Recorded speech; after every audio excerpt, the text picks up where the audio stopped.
DK ಸಂಪುಟದಲ್ಲಿ ಬ್ರಾಹ್ಮಣರ ಕಡೆಗಣನೆ ಸಮುದಾಯದ ಸಿಟ್ಟು ಅಖಿಲ ಕರ್ನಾಟಕ ಬ್ರಾಹ್ಮಣ ಮಹಾಸಭಾ ವತಿಯಿಂದ ಇವತ್ತು ಹೋರಾಟ ನಡೆಸಲಾಗ್ತಾ ಇರುವಂತದ್ದು.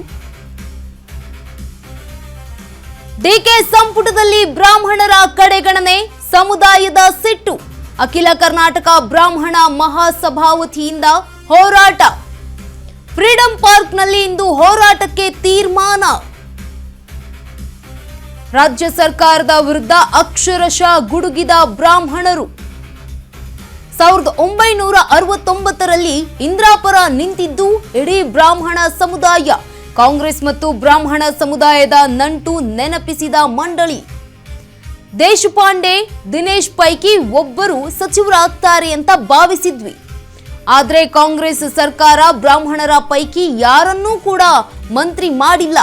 ಈಗ ಆಗಿರುವ ಲೋಪ ಸರಿ ಮಾಡಬೇಕು ಅಂತ ಕಾಂಗ್ರೆಸ್ ಹೈಕಮಾಂಡ್ಗೆ ಒತ್ತಾಯ. ಇಂದು ಬ್ರಾಹ್ಮಣ ಸಮುದಾಯದಿಂದ ಫ್ರೀಡಂ ಪಾರ್ಕ್ನಲ್ಲಿ ಪ್ರತಿಭಟನೆ. ರಾಜ್ಯ ಬ್ರಾಹ್ಮಣ ಅಭಿವೃದ್ಧಿ ಮಂಡಳಿ ಅಧ್ಯಕ್ಷ ಆಸಗೋಡು ಜಯಸಿಂಹ ಎಚ್ಚರಿಕೆಯನ್ನ ನೀಡಿದ್ದಾರೆ. ಡಿಕೆ ಸಂಪುಟದಲ್ಲಿ ಬ್ರಾಹ್ಮಣರ ಕಡೆಗಣನೆ ಸಮುದಾಯದ ಸಿಟ್ಟು ಅಖಿಲ ಕರ್ನಾಟಕ ಬ್ರಾಹ್ಮಣ ಮಹಾಸಭಾ ವತಿಯಿಂದ ಹೋರಾಟದ ಎಚ್ಚರಿಕೆ ಈಗ ಕೇಳಿ ಬರ್ತಾ ಇದೆ. ಫ್ರೀಡಂ ಪಾರ್ಕ್ನಲ್ಲಿ ಇವತ್ತು ಹೋರಾಟಕ್ಕೆ ತೀರ್ಮಾನವನ್ನ ಕೂಡ ಕೈಗೊಳ್ಳಲಾಗಿದೆ. ರಾಜ್ಯ ಸರ್ಕಾರದ ವಿರುದ್ಧ ಅಕ್ಷರಶಃ ಗುಡುಗಿದ್ದಾರೆ ಈಗ ಬ್ರಾಹ್ಮಣ ಸಮುದಾಯದವರು. 1969ರಲ್ಲಿ ಇಂದಿರಾಪರ ನಿಂತಿತ್ತು ಇಡೀ ಬ್ರಾಹ್ಮಣ ಸಮುದಾಯ ಅಂತ ಹೇಳಲಾಗ್ತಾ ಇದೆ. ಕಾಂಗ್ರೆಸ್ ಮತ್ತು ಬ್ರಾಹ್ಮಣ ಸಮುದಾಯದ ನಂಟನ್ನ ನೆನಪಿಸುವಂಥದ್ದು ಮಂಡಳಿ. ದೇಶಪಾಂಡೆ ಹಾಗೆ ದಿನೇಶ್ ಗುಂಡೂರಾವ್ ಪೈಕಿ ಒಬ್ಬರಾದ್ರೂ ಸಚಿವರಾಗ್ತಾರೆ ಅಂತ ಭಾವಿಸಿದ್ವಿ. ಆದರೆ ಕಾಂಗ್ರೆಸ್ ಸರ್ಕಾರ ಬ್ರಾಹ್ಮಣರ ಪೈಕಿ ಯಾರನ್ನೂ ಕೂಡ ಮಂತ್ರಿ ಮಾಡಿಲ್ಲ. ಈಗ ಆಗಿರುವ ಲೋಪ ಸರಿ ಮಾಡಬೇಕು ಅಂತ ಕಾಂಗ್ರೆಸ್ ಹೈಕಮಾಂಡ್ಗೆ ಈಗ ಒತ್ತಾಯವನ್ನ ಹಾಕಲಾಗ್ತಾ ಇದೆ. ಇವತ್ತು ಬ್ರಾಹ್ಮಣ ಸಮುದಾಯದಿಂದ ಫ್ರೀಡಂ ಪಾರ್ಕ್ನಲ್ಲಿ ಪ್ರತಿಭಟನೆ ನಡೆಸಲಾಗುತ್ತೆ. ರಾಜ್ಯ ಬ್ರಾಹ್ಮಣ ಅಭಿವೃದ್ಧಿ ಮಂಡಳಿ ಅಧ್ಯಕ್ಷರಾಗಿರುವಂತಹ ಈ ಎಚ್ಚರಿಕೆಯನ್ನ ಕೂಡ ನೀಡಿದ್ದಾರೆ. ಹಾಗಿದ್ರೆ ಬ್ರಾಹ್ಮಣರಿಲ್ಲದ ಸಂಪುಟ ಯಾರೆಲ್ಲ ಬರ್ತಾರೆ ಗಮನಿಸ್ತಾ ಹೋಗೋದಾದ್ರೆ ಆರ್.ವಿ. ದೇಶಪಾಂಡೆ ಹಳಿಯಾಳ ಕ್ಷೇತ್ರದ ಶಾಸಕರಾಗಿದ್ರು. ಇವ್ರಿಗೂ ಕೂಡ ಸಚಿವ ಸ್ಥಾನ ಸಿಕ್ಕಿಲ್ಲ. ಇನ್ನ ದಿನೇಶ್ ಗುಂಡೂರಾವ್ ಅವರು ಗಾಂಧಿನಗರದ ಕ್ಷೇತ್ರದ ಶಾಸಕರಾಗಿದ್ದಾರೆ. ಇವ್ರಿಗೂ ಮಂತ್ರಿಗಿರಿ ಸಿಕ್ಕಿಲ್ಲ.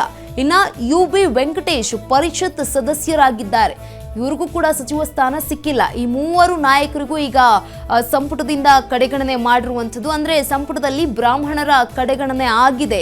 ಯಾರಾದರೂ ಒಬ್ಬರಾದರೂ ಸಚಿವರಾಗ್ತಾರೆ ಅನ್ನುವಂಥದ್ದನ್ನು ನಾವು ಭಾವಿಸಿದ್ವಿ. ಆದರೆ ಎಲ್ಲೂ ಕೂಡ ನೀವು ನಮ್ಮನ್ನ ಕಡೆಗಣನೆ ಮಾಡ್ತಾ ಇದ್ದೀರಿ, ಪರಿಗಣನೆಗೆ ತಗೊಂಡಿಲ್ಲ.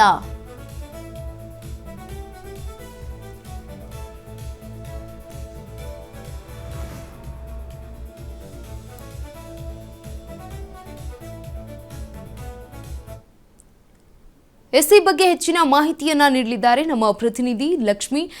ಇದೀಗ ಡಿಕೆ ಸಂಪುಟದ ವಿರುದ್ಧ ಈಗ ಕೇಳಿ ಬರ್ತಾ ಇರುವಂತಹ ಮಾತು ಬ್ರಾಹ್ಮಣ ಸಮುದಾಯಕ್ಕೆ ಒಂದು ಸಚಿವ ಸ್ಥಾನ ಸಿಕ್ಕಿಲ್ಲ ಅಂತ ಇವತ್ತು ಹೋರಾಟ ಕೂಡ ಇದೆ. ಏನೆಲ್ಲ ಮಾಹಿತಿ ಇದೆ ಈ ಕುರಿತಾಗಿ? ಈಗಾಗಲೇ ಏನು ಸಚಿವ ಸಂಪುಟ ವಿಸ್ತರಣೆ ಅಂದ್ರೆ ಸಚಿವ ಸಂಪುಟದಲ್ಲಿ ಸಾಕಷ್ಟು ಜನ ನಾಯಕರ ಹೊಸ ನಾಯಕರ ವ್ಯಕ್ತಿಗಳು ಕೇಳಿ ಬರ್ತಾ ಇದೆ. ಅದರ ಬೆನ್ನಲ್ಲಿ ಇಡೀ ಸಮುದಾಯಕ್ಕೆ ಕೊಡ್ಬೇಕು ಅನ್ನುವಂತಹ ಹಿನ್ನೆಲೆಯಲ್ಲಿ ಈಗ ಬ್ರಾಹ್ಮಣ ಸಮುದಾಯದಲ್ಲಿ ಯಾವುದೇ ರೀತಿಯಾಗಿ ನಾಯಕರಿಗೆ ಸಚಿವ ಸ್ಥಾನ ಕೊಟ್ಟಿಲ್ಲ ಅನ್ನುವಂತಹ ನಿಟ್ಟಿನಲ್ಲಿ ಅಖಿಲ ಭಾರತೀಯ ಬ್ರಾಹ್ಮಣ ಮಹಾಸಮುದಾಯ ಸಭಾ ಏನಿದೆ ಅದರ ವತಿಯಿಂದಾಗಿ ನಿನ್ನೆ ಸಭೆಯನ್ನ ಮಾಡ್ತಾರೆ.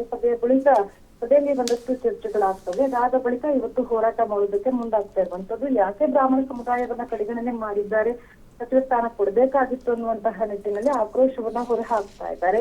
ಅದ್ರಲ್ಲೂ ಸಹ ಈಗ ನಾವು ಬೇರೆ ಬೇರೆ ಸಮುದಾಯವನ್ನ ನೋಡ್ತಾ ಹೋದಾಗ ಅಂದ್ರೆ ಈಗ ಲಿಂಗಾಯತ್ ಸಮುದಾಯ ಆಗಿರ್ಬೋದು ಅಥವಾ ಬೇರೆ ಬೇರೆ ಸಮುದಾಯಗಳನ್ನ ನೋಡ್ತಾ ಹೋದಾಗ 2-3 ಸ್ಥಾನಗಳನ್ನ ಒಂದೇ ಸಮುದಾಯಕ್ಕೆ ಕೊಟ್ಟಿರುವಂತದ್ದಿದೆ. ಆದ್ರೆ ಬ್ರಾಹ್ಮಣ ಸಮುದಾಯದಲ್ಲಿ ನಮಗೆ ಯಾವುದೇ ರೀತಿಯಾಗಿ ಸಚಿವ ಸ್ಥಾನ ಕೊಟ್ಟಿಲ್ಲ ಅನ್ನುವಂತಹ ನಿಟ್ಟಿನಲ್ಲಿ ತಮ್ಮ ಆಕ್ರೋಶವನ್ನ ಹೊರಹಾಕ್ತಾರೆ. ಈ ವಿಚಾರವಾಗಿಯೇ ನಿನ್ನೆ ಸಮುದಾಯದವರೆಲ್ಲ ಸೇರ್ಕೊಂಡು ಒಂದು ಸಭೆಯನ್ನ ಮಾಡ್ತಾರೆ. ಸಭೆಯ ಬಳಿಕ ಸಹ ಮಾಧ್ಯಮಗಳ ಮುಂದೆ ಇವತ್ತು ನಾವು ಹೋರಾಟವನ್ನ ಮಾಡ್ತೀವಿ, ನಮ್ಮ ಕೂಗು ಏನು ಮುಖ್ಯಮಂತ್ರಿಗಳು ಕೇಳಿಸ್ಬೇಕು, ನಮ್ಮ ಸಚಿವರಿಗೆ ನಮ್ಮ ಶಾಸಕರಿಗೂ ಸಹ ಸಚಿವ ಸ್ಥಾನವನ್ನ ಕೊಡ್ಬೇಕು ಅನ್ನುವಂತಹ ನಿಟ್ಟಿನಲ್ಲಿ ಆಕ್ರೋಶವನ್ನ ಹೊರಹಾಕ್ತಾ ಇದ್ದಾರೆ. ಇವತ್ತು ಬೆಳಿಗ್ಗೆ 11 ಗಂಟೆಗೆ ಫ್ರೀಡಂ ಪಾರ್ಕ್ ನಲ್ಲಿ ಪ್ರೊಟೆಸ್ಟ್ ಮಾಡೋದ್ರ ಮುಖಾಂತರವಾಗಿ ಸಚಿವ ಸ್ಥಾನ ಕೊಡ್ಬೇಕು ಅನ್ನುವಂತಹ ಕೂಗು ಸಿಎಂ ಅವರಿಗೆ ಕೇಳಬೇಕು ಅನ್ನುವಂತಹ ನಿಟ್ಟಿನಲ್ಲಿ ಹೋರಾಟ ಮಾಡೋದಕ್ಕೆ ಮುಂದಾಗ್ತಾ ಇರುವಂತದ್ದು. ಗಂಗಾ, ಎಸ್, ಧನ್ಯವಾದ ಲಕ್ಷ್ಮಿ ತಮ್ಮೆಲ್ಲ ಮಾಹಿತಿಗಾಗಿ.